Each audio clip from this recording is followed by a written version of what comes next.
During the filming of this webcast, all students presented their solutions so their explanations and conclusions could be captured for the viewers. As a result, Matthew did not carry out a formal consolidation based on strategically selected pieces of work. Educators can use this clip to practice creating a consolidation for either the grade 7 or grade 8 classes.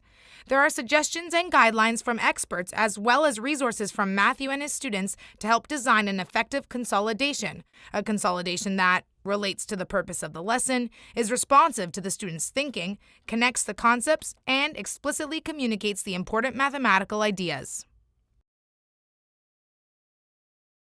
I believe that the intention of consolidation, and this is just my spin, is that consolidate usually means like pull it all together. So for me, it's the notion that I teach a lesson for a purpose. I picked a problem to accomplish that purpose, and my consolidation will bring that purpose to the surface.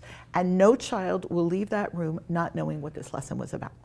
And that's my goal. It's not like this is what Sarah did and this is what Marshall did. It's like this was the math idea I learned today. If I were to think what the big idea is that some things like cup sizes or like prices might be in or out of proportion to each other.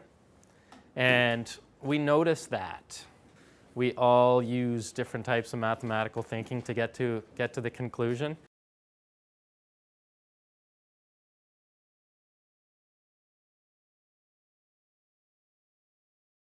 So a series of researchers in the States, Peg Smith and her colleagues, have talked about the steps to produce good discussions in math class. And one of them is anticipating student responses to rich tasks. A key step here would be to anticipate the different misconceptions and correct conceptions that come out of a problem. And the best way I know how to do that is to just do the problem myself, and ideally with colleagues also.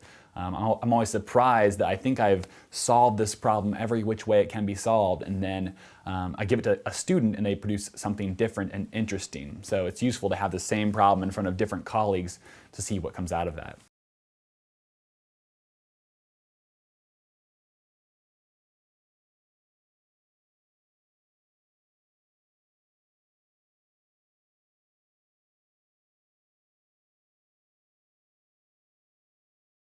I actually think of consolidation as I have pre-planned questions that have to be answered somehow toward the end of this lesson.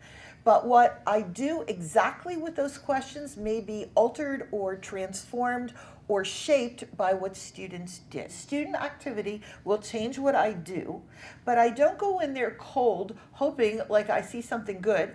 I go in planned for these are the ideas that I need to come out, and other stuff is going to happen too. You set up your task with these questions in mind to make these richer things happen instead of, yes, she did it, yes, she did it, no, he didn't do it.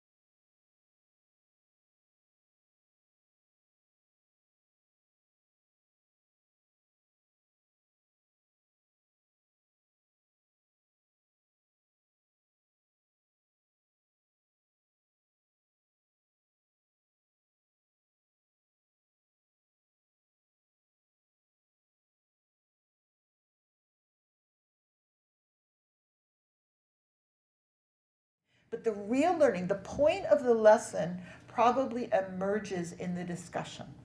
So if I view the purpose of this lesson is not to get the answer to this really great problem, the purpose of this lesson is to see those bigger connections, the consolidation is the important part. And that's where these ideas that you've decided was the point of my lesson is really coming out.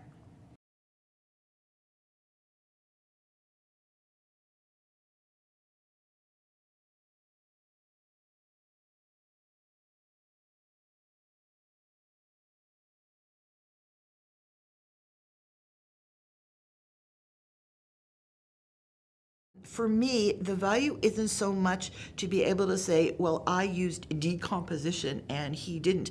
The value is that you realize that you used a strategy that would get you further, or you used a strategy that you could apply in more situations. So it's not for me so much the naming of it, but what is it about this one? It was called this, but what was it about this that made it good?